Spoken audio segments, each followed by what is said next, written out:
Hello दोस्तों, स्वागत है आप सभी का फिजिक्स संसार के इस लेटेस्ट वीडियो में। आज के इस वीडियो में आज का जो हमारा टॉपिक है वो है प्रकाश के व्यतिकरण की घटना से संबंधित प्रकाश की जो तरंगों का परिणामी आयाम होता है और जो तरंगों की परिणामी तीव्रता होती है, इन दोनों से संबंधित जो आपका व्यंजक होता है, हम लोग इस वीडियो में उन्हीं व्यंजकों का डेरिवेशन करेंगे, उन्हीं व्यंजकों का सूत्र जो है प्राप्त करेंगे। तो ये टॉपिक जो है बोर्ड परीक्षा के दृष्टिकोण से काफी ज्यादा महत्वपूर्ण है तथा इस पर कई सारे न्यूमेरिकल भी एग्जाम में पूछे जाते हैं।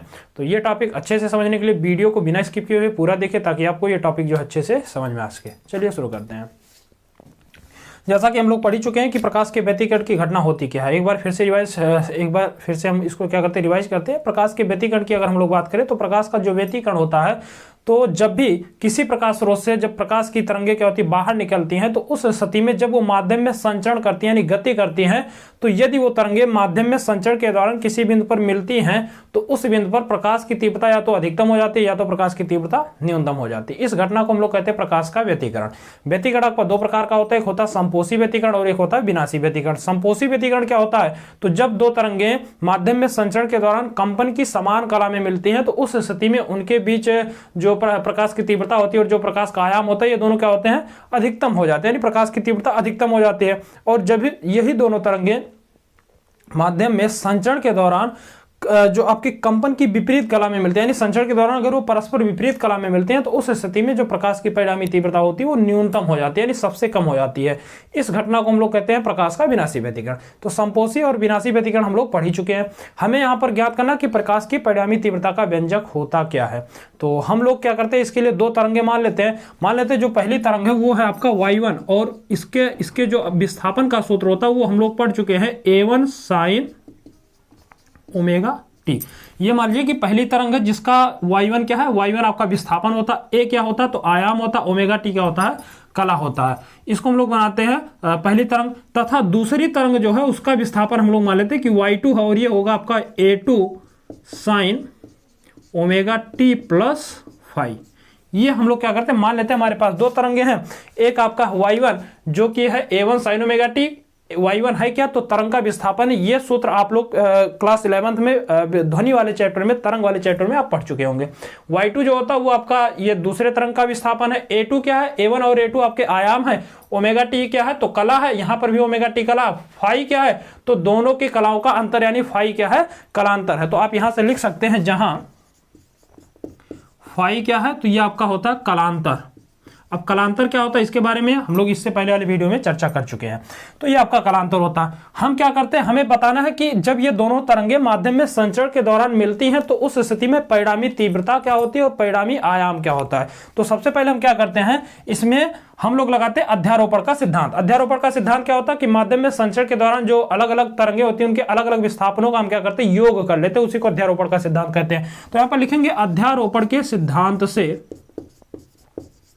अध्यारोपण के सिद्धांत से, अध्यारोपण का सिद्धांत होता है y is equal to y1 plus y2, यानी जितनी भी तरंगें होती है सभी के विस्थापनों का योग किया जाता है। तो यहां से मान रखेंगे तो y का मान है आपका, y1 का मान देखिए तो ये है आपका A1 sine omega T plus y2 का मान देखिए तो y2 का मान है A2 sine omega T plus five. ये आपका हमने क्या किया, अध्यारोपण के सिद्धांत से दोनों तरंगों को जोड़ लिया। अब यहां पर देखो तो यहां पर ये एक फार्मूला है, ये फार्मूला साइन ए प्लस बी का, ये आपका ए है और फाई क्या है, बी है। तो हम यहां पर लिखेंगे, फार्मूला लिख लेते हैं, चूंकि sine A plus b is equal to होता है sine a cos b plus cos a sine b. ये फार्मूला होता है साइन ए प्लस बी का, sine a cos b plus cos a sine b, ये सूत्र होता है। इस सूत्र को हम यहां पर क्या करते हैं, अप्लाई करते हैं। तो यहां से आपका y इज इक्वल टू आ जाएगा A1 sine omega T plus A2 आपका वैसे रहेगा, A2 साइन ए प्लस बी का सूत्र लगाएंगे तो ये होता है साइन ए, यानी ये आपका a है और ये क्या है, b है। तो यहां पर हो जाएगा साइन ए यानी sine omega t into cos b यानी कॉस फाई, ये होगा प्लस कॉस ए यानी कॉस ओमेगा टी और इंटू साइन बी यानी साइन बी की जगह पे क्या है, फाई। ये हो गया आपका चेंज। हमने यहाँ पे a प्लस बी का सूत्र लगा दिया। अब यहाँ पर देखिए तो हम क्या करते हैं, A2 का इसके अंदर गुणा कर लेते हैं। तो यहां से y इज इक्वल टू हो जाएगा A1 sine omega T plus अंदर गुणा करेंगे तो ये हो जाएगा A2 साइन ओमेगा टी, अंदर गुणा होगा इनटू कॉस फाई, फिर A2 का गुणा इसमें करेंगे तो plus A2 cos omega t into sine phi, ये हो जाएगा। आई होप आपको समझ में आया होगा। हमने क्या किया, A2 का अंदर गुणा कर दिया, A2 का गुणा करोगे तो A2 sine omega t into cos phi, और इस A2 का इसमें करोगे तो A2 cos omega t into sine phi, जैसा कि यहाँ पे दिख रहा है।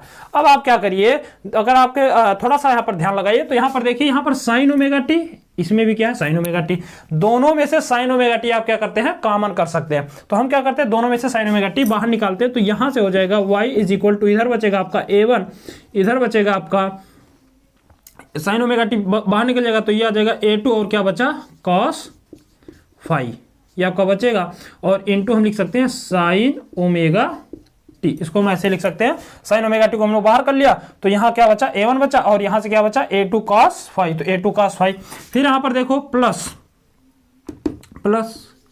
A2 cos omega t into sine phi. I hope आपको समझ में आया होगा। हमने इसमें से साइन ओमेगा टी बाहर लिया और यहाँ ये बच गया, और आपका इधर वाला हमने वैसे को वैसे लिख दिया। अब यहाँ पर हम क्या करते हैं, यहाँ पर कुछ चीजें हम लोग मान लेते हैं, क्योंकि यहाँ से हमें कुछ स्पष्ट नहीं हो रहा कि ये जो आपका परिणामी तरंग है ये किस प्रकार की तरंग है, क्योंकि यहाँ से कोई आपको कोई भी चीजें स्पष्ट नहीं हो रही, क्योंकि हम लोग यहाँ पर जानते हैं कि जो A1 साइन ओमेगा टी होता है ये आपका साइन का ग्राफ है, A1 sine omega T plus phi, ये भी आपका साइन का है। यहाँ पर कुछ स्पष्ट नहीं हो रहा, पर देखो कॉस है, कॉस है, साइन दोनों तो स्पष्ट नहीं हो रहा, तो इसके लिए हम लोग मान लेते हैं। यहां पर लिखेंगे माना, कुछ चीजें मान लेते हैं, उसके बाद भी देखिए आपको सारी चीजें क्लियर हो जाएंगी। यहां पर हम लोग मान सकते हैं कि A1 plus A2 cos phi is equal to, हम इसको मान लेते हैं कॉस थीटा, इसको क्या मान लेते हैं कॉस थीटा। यहां पर जो आपका A1 plus A2 cos phi, इसको हम लोग क्या मान लेते हैं कॉस थीटा। किसमें, यहां पर देखो आयाम भी है, तो यहां पर क्या लिखेंगे आर कॉस थीटा, आर आपका क्या है तो परिणामी आयाम होता है, आर कॉस थीटा मान लेते हैं। इसी प्रकार यहां से देखो तो ये जो आपका A2 इंटू साइन फाई है, इन दोनों को भी हम लोग क्या करते हैं मान लेते हैं। यहां पर लिखेंगे तथा A2 sine phi is equal to r sine theta, इसको हम लोग बनाते हैं समीकरण 1, इसको बनाते हैं समीकरण नंबर 2। हमने क्या किया, यहाँ पर A1 plus A2 cos theta phi को क्या मान लिया, R cos थीटा मान लिया, और यहाँ से A2 साइन फाई को हमने क्या मान लिया, R साइन थीटा। तो इधर आपका cos ओमेगा टी बचा रहेगा। अब ये मान यहाँ पर लाकर रखते हैं, तो यहाँ से हो जाएगा y is equal to A1 A2 cos theta cos phi की जगह क्या आ जाएगा, A1 A2 cos फाई की जगह आ जाएगा R cos थीटा, तो ये हो जाएगा R cos theta into sine omega T. फिर A2 साइन फाई की जगह पर रखेंगे तो यह आ जाएगा प्लस का R sine theta into cos omega T, ये हो जाएगा। दोनों में देखो तो दोनों में कैपिटल R क्या है, कॉमन हम बाहर कर लेते हैं, तो y इज इक्वल टू आपका आ जाएगा R, इधर आपका बचेगा cos theta into sine omega t, और प्लस इधर आपका आ जाएगा sine theta into cos omega T. यहां से दोनों में से आर कैपिटल बाहर हो गया, तो इधर बचा cos omega T sine omega cos theta into sine omega T, इधर आपका sine theta into cos omega T. आई होप आपको समझ में आया होगा। अब यहां से हम क्या करते हैं, फिर यहां पर अगर आप देखिए तो कॉस थीटा साइन है, यहां पर देखो कॉस है साइन बी प्लस साइन है कॉस बी, सूत्र देखो cos है साइन बी प्लस साइन है cos बी, या इसको अगर इस फॉर्मेट में चेंज करना चाहे तो हम इसको लिख सकते हैं साइन है cos बी प्लस cos है साइन बी, या इसको ऐसे भी लिख सकते हैं y is equal to r. इसको आप क्या करिए, इसको पहले लिख लीजिए, तो इसको आप लिख सकते हैं sine A into cos omega T plus cos theta into sine omega T. ये देखो एक सूत्र बन गया किसका, तो साइन ए प्लस बी का, जिसे sign a cos B cos a sine B, वैसे यहां पर देखो तो sign a cos B cos a sine B, यहां पर बी की जगह पे ओमेगा टी है, ए की जगह पे थीटा, तो इसको आप लिख सकते हैं y is equal to r, इसको आप लिख सकते हैं sine omega T plus theta, और ये क्या होगा, परिणामी तरंग के विस्थापन का सूत्र होगा sine omega T plus theta sine ए प्लस बी के रूप में है। यहां पर देखिए तो ये क्या है, साइन ए प्लस बी के फॉर्मेट का सूत्र हो गया, आर साइन ए प्लस बी। यहां पर देखो जैसे ये है, तो यहां से आपको ये परिणामी तरंग का विस्थापन मिल गया।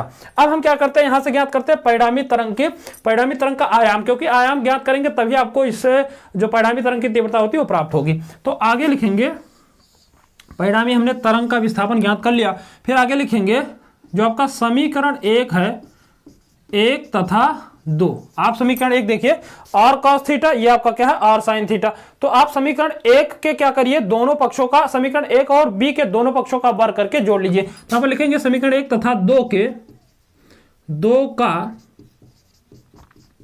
वर्ग करके जोड़ने पर, वर्ग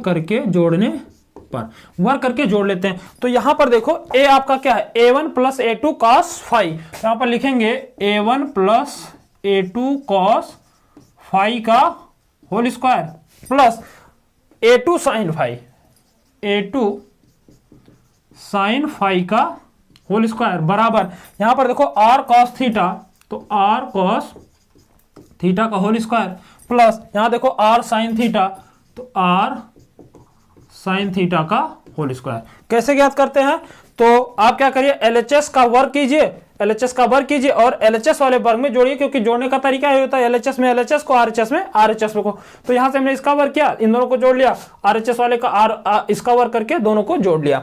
अब यहां पर देखो तो ये सूत्र बना a प्लस बी का whole square, a plus b का क्या बना, होल स्क्वायर। तो इसमें सूत्र लगाएंगे तो ये हो जाएगा a1 का square plus a2 square cos square phi plus 2a1 a2 cos phi, ये हो जाएगा।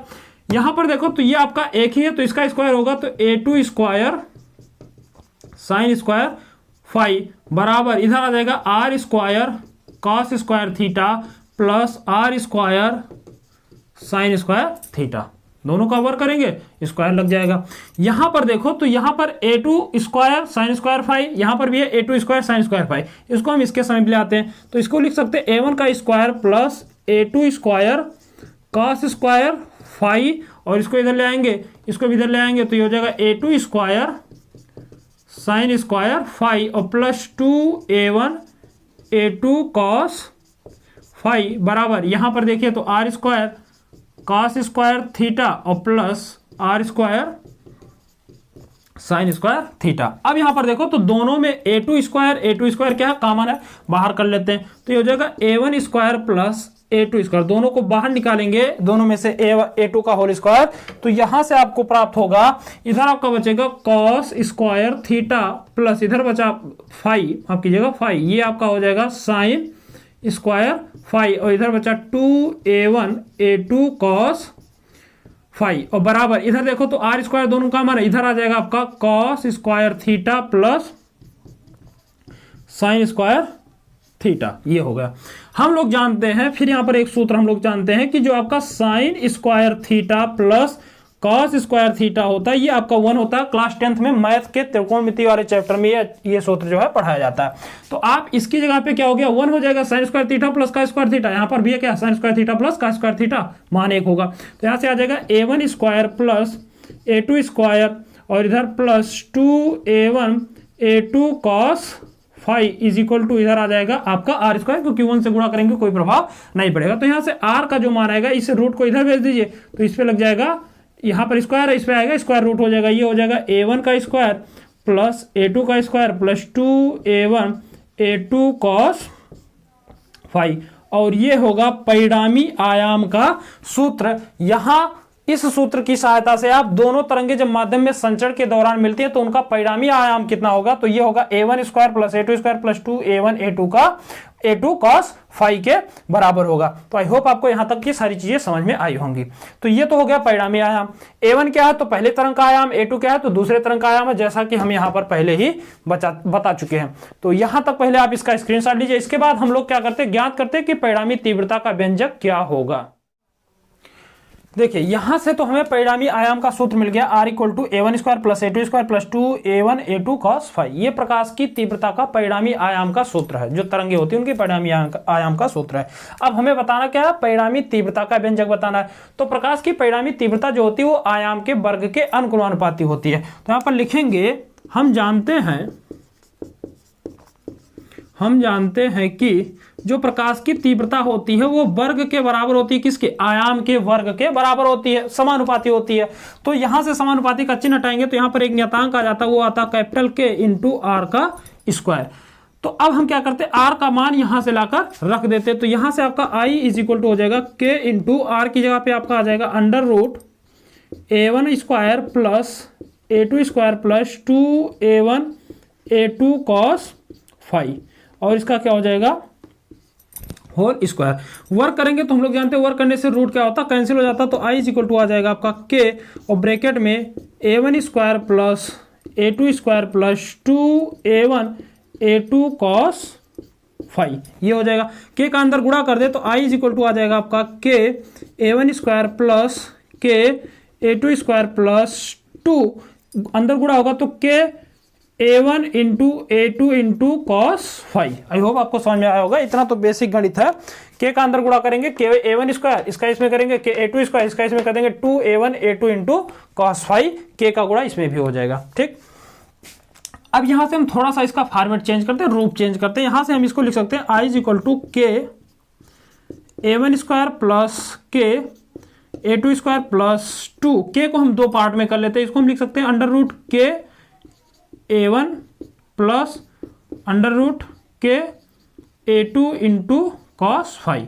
क्यों? क्योंकि आप लिख सकते हैं कि K बराबर आप इसको लिख सकते हैं under root K into under root K। हमने ऐसा क्यों किया? ऐसा हमें करने की आवश्यकता है क्योंकि हमें यहाँ से एक फार्मूला तैयार करना है, तो इसीलिए हमने क्या किया, K को दो रूपों में, दो अलग अलग फार्मूले में चेंज कर लिया। क्यों किया अभी देखिए, इसको आपको समझ में आएगा। हम लोग जानते हैं कि I जो होता है वो K R स्क्वायर के, यानी जो आयाम होता है उसके वर्ग के बराबर होता है। यहाँ पर पहली तरंग का आयाम A1 है, यहाँ पर देखिए, दूसरी तरंग का आयाम A2 है, यहाँ पर देखिए।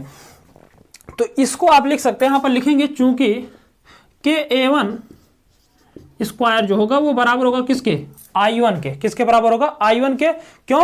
क्योंकि हम लोग जानते हैं कि I जो होता है वो K R स्क्वायर के बराबर होता है। तो यहां पर R की जगह पे क्या है? A है। A किसका है? परिणामी तरंग का आयाम है। तो परिणामी तरंग जो आपका पहली तरंग है, पहली तरंग का आयाम है, और पहली तरंग क्या है? Y1 है। तो इसकी तीव्रता को हमने क्या मान लिया? I1 मान लिया।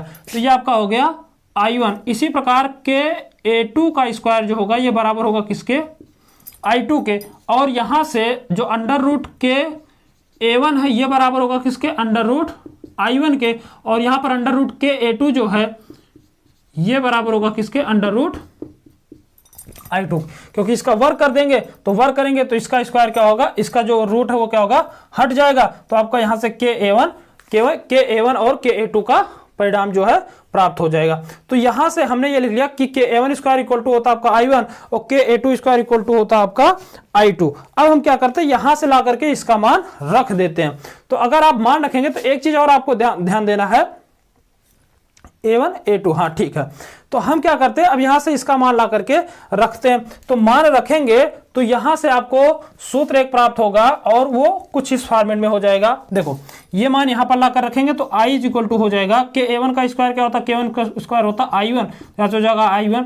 इसका स्क्वायर देखिए तो ये कितना है? I2। तो ये हो जाएगा आपका I2 plus 2 under root K1 कितना है? तो अंडर रूट K1 कितना है? Under root I1 into under root K A2 कितना है? तो ये है आपका under root I2 into cos five. अभी आप देखो तो ये आपका क्या है? परिणामी तीव्रता का व्यंजक है। किसमें? व्यतिकरण के लिए परिणामी तीव्रता का व्यंजक आपको मिल गया। I बराबर I1 plus I2 plus 2I1 I2 cos five. अब यहां से हम लोग, ये तो सूत्र हो गया। परिणामी तीव्रता का व्यंजक पूछेगा तो आपको यहीं तक करना है। अगर यहाँ पे कंडीशन दिया कि संपोषी व्यतिकरण के लिए परिणामी तीव्रता का व्यंजक बताओ या विनाशी के लिए परिणामी तीव्रता का व्यंजक बताओ, तो आपको थोड़ा सा यहाँ पे फिर से एक्स्ट्रा चीजें करनी पड़ेंगी। आपको यहाँ पर संपोषी और विनाशी व्यतिकरण के लिए जो कलांतर होता है उसका मान लाकर रखना होगा। तो हम क्या करते हैं, आगे इसको सॉल्व करते हैं। तो यहां पर लिखेंगे संपोषी व्यतिकरण में प्रकाश की परिणामी तीव्रता, हेडिंग है संपोषी व्यतिकरण में प्रकाश की परिणामी तीव्रता। तो हम लोग जानते हैं कि प्रकाश की परिणामी तीव्रता जो होता है संपोषी व्यतिकरण में होता है, और इसके लिए जो कलांतर होता है तो कलांतर का जो मान होता है वो होता है आपका 2πn। समपोषी व्यतिकरण के लिए कालांतर कितना होता है 2 पाई n।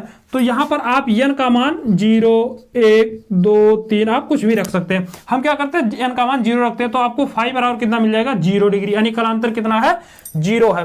तो आप यहां से मान रखेंगे तो यहां पर लिखेंगे अतः परिणामी तीव्रता जो आएगा वो कितना I1 plus I2 plus 2 under root I1 I2 cos phi. तो यहां से आपका मिल जाएगा I is equal to I1 plus I2 plus 2 under root I1 into under root I2 into cos 0 degree. और हम लोग जानते हैं कि कॉस 0 डिग्री इक्वल टू होता है आपका 1। कॉस 0 मान कितना होता 1 होता। तो यहां से I बराबर आपको मिल जाएगा I1 प्लस I2 प्लस इसकी जगह पे हो जाएगा 2 under root I1 under root I2 और cos 0 मान 1 होता है। तो आपको यहाँ से ये तीव्रता का व्यंजक मिल जाएगा कितना I1 plus I2 plus 2 under root I1 into I2। ठीक, यहां पर अगर आप दिमाग लगाइए तो एक ये सूत्र बनना किसका, ये सूत्र बनना under root I1 plus under root I2 का होल स्क्वायर। तो इसको आप इस फॉर्मूले में भी लिख सकते हैं I is equal to under root I1 plus under root I2 का होल स्क्वायर। ऐसा भी लिख सकते हैं, क्यों, क्योंकि आप जानते हैं कि चूंकि a प्लस बी का होल स्क्वायर बराबर होता है a square plus b square plus 2ab। तो आप देखिए यहां पर देखो a की जगह क्या है अंडर रूट I1 है, तो I1 का स्क्वायर करेंगे तो रूट क्या होगा हट जाएगा क्योंकि स्क्वायर हो रहा। I2 का स्क्वायर करेंगे तो रूट क्या होगा हट जाएगा, फिर 2 under root I1 into under root I2। तो ये समपोषी व्यतिकरण के लिए प्रकाश की परिणामी तीव्रता का व्यंजक यहां से आपको प्राप्त हो जाएगा। अब अगर हम विनाशी व्यतिकरण के लिए कंडीशन लगाएं तो हम लोग जानते हैं कि विनाशी व्यतिकरण यहां तक का पहले स्क्रीनशॉट लीजिए। अब अगर हम यहां से विनाशी व्यतिकरण का सूत्र लगाएं तो विनाशी व्यतिकरण के लिए आपको क्या करना होगा, देखिए विनाशी व्यतिकरण, तो हम लोग जानते हैं कि विनाशी व्यतिकरण के लिए परिणामी तीव्रता का व्यंजक, तो विनाशी व्यतिकरण के लिए हम लोग कालांतर जानते होता है 2n माइनस 1 इंटू पाई। यहां पर n का मान आप 1, 2, 3 इस प्रकार से रख सकते हैं। हम n बराबर 1 रखते हैं तो फाई बराबर हो जाएगा 2 1 2 माइनस 1 इंटू पाई, यानी पाई का मान जो आएगा वो कितना मिल जाएगा पाई मिल जाएगा फाई, यानी कालांतर कितना आएगा फाई आ जाएगा। फाई का मान होता है 180। तब हम अतः यहां पर लिखेंगे अतः परिणामी जो तीव्रता होगी, परिणामी तीव्रता, तो परिणामी तीव्रता हम लोग जानते हैं I बराबर होता है I1 plus I2 plus 2 under root I1 into under root I2 into cos phi की जगह पे पाई रख देंगे। और हम लोग जानते हैं कि कॉस 180 डिग्री जो होता है वो बराबर होता है माइनस का 1। कॉस 180 का मान कितना होता है माइनस का 1 मान रख देंगे। तो यहां से आपको I बराबर हो जाएगा under root I1 plus under root I2 plus 2 under root I1 into under root I2 into minus का 1। माइनस से गुणा कर देंगे तो यहां से आपको सूत्र प्राप्त होगा I is equal to I1 plus I2 minus minus का गुणा हो जाएगा तो प्लस माइनस का गुणा minus 2 under root I1 into under root I2। या इसको आप ऐसे भी लिख सकते हैं I is equal to I1 minus under root I1 minus under root I2 का होल स्क्वायर। तो ये आपका परिणामी तीव्रता का सूत्र हो जाएगा और यही आपको एग्जाम में प्रूफ करने के लिए पूछता है। तो यदि आपको ये वीडियो अच्छा लगा हो, सारे टॉपिक आपको अच्छे से समझ में आए हो, तो चैनल को सब्सक्राइब कीजिए। कोई दिक्कत हो तो वीडियो को एक बार फिर से रिवाइज कीजिए और अगर आपको फिर भी कोई समस्या तो कमेंट करके हमें बताइए। अगले वीडियो में हम उसको दूर करने की पूरी कोशिश करेंगे। मिलते हैं अगले वीडियो में, तब तक के लिए जय हिंद।